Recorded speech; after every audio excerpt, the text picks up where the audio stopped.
All right, it's Ron Good off FightHype.com. I'm here with my man Lenny. What's going on, man? What's good? What's good? Good to see you. You know, huge fight. This fight's going to get you obviously into a position for a big championship fight, a mandatory. Right. We can't overlook the opponent. What do you know about Gustavo Lemos as a fighter? As a fighter, I mean, I've watched a lot of his fights, I think he's a good come forward fighter. I think he's game. And I don't take nothing away from him. We don't underestimate no opponent. But when you get into the ring with Richardson Hitchins, it's going to be totally different from the guys that he's been fighting throughout his career in Argentina. Do you feel like with all the big names and and all the talent that when it comes to Richardson Hitchins, he's equally as talented, but just doesn't get the casual appeal that some of the other guys have gotten until he gets his opportunity, like a world title. Equally as talented, like who? Devin Haney, the Shakur. Every name that's out there. Oh, no question about it. Yep. And that's the thing that people are making a mistake, and they're not really paying attention, because he's came up with a lot of those guys. Devin Haney, he's been in the ring with on numerous occasions. Shakur, Tank. You guys just did Cormel. You helped Cormel go. Cormel, You just helped him go 8. He's a former 2016 Olympian. So yeah, I think he deserves to be up there with those same type of fighters, those fighters that people are hearing about. And I strongly believe that after the Lemos fight, that people are going to really start realizing that they can't be taking him lightly. With this fight, it sets you up, obviously, for Matias. And, it seems like, I don't want to call him, he's not like essentially the boogeyman. Maybe Richardson could be the boogeyman in this sense, right? Right. But out of all the names, right, Matias, you guys still like looking at him potentially as maybe the one that's most likely to happen. Right. What do you think about him as a fighter?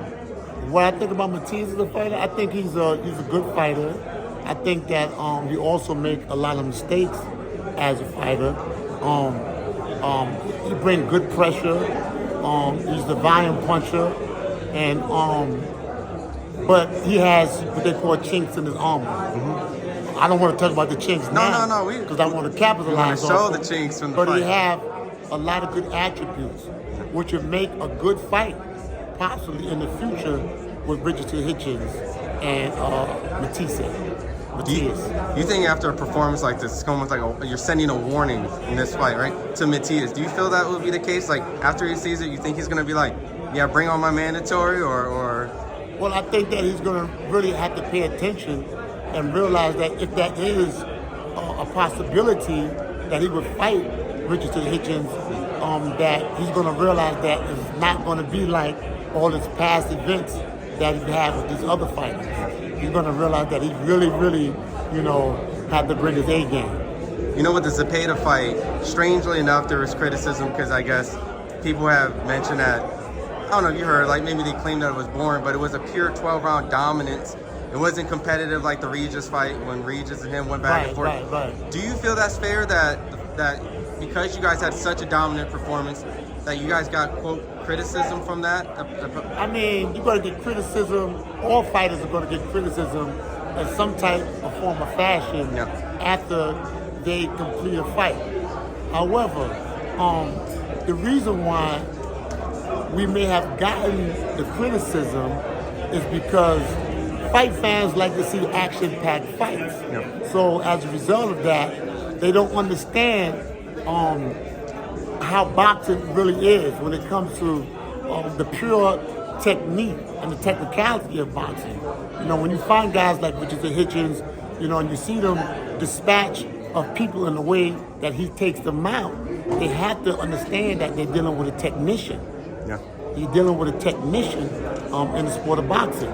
And so I guess that as time goes on and people see Richardson Hitchins, their opinions are going to change. Their opinions are going to change despite whatever they're feeling right now. And my last question is, obviously, Devin Haney and Richardson's been going at it a lot on social media. There was a little bit, kind of threw some shots at his media workout. Richardson went on Twitter. Is that a potential fight that can happen since it's Matchroom here and Devin's working with Matchroom? Of course. Definitely. I look at that fight, if it ever comes to fruition, I look at that fight like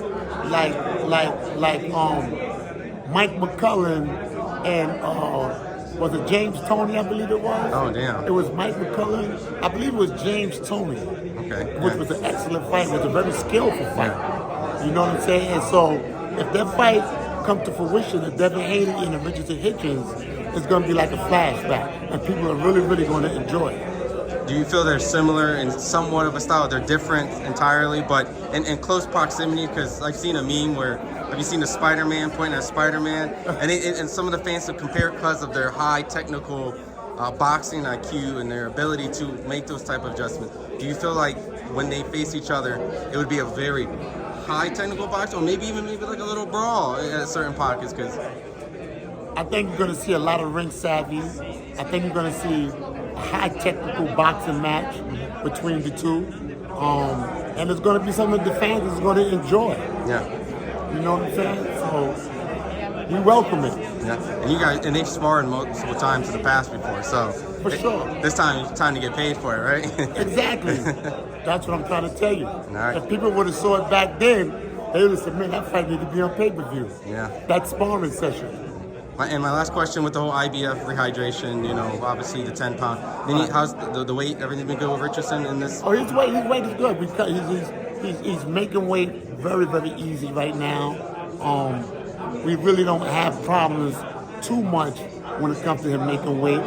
But, you know, we'll see. Yeah. You know, we'll see. You know, we'll see. We'll see just how he feels, you know, like tomorrow. And that's it. And before I let you go, where can they find on social media before this epic fight on Saturday? Well, you can reach me on social media, Coach Lenny _100 rounds on Instagram. Awesome. Appreciate it. Appreciate you.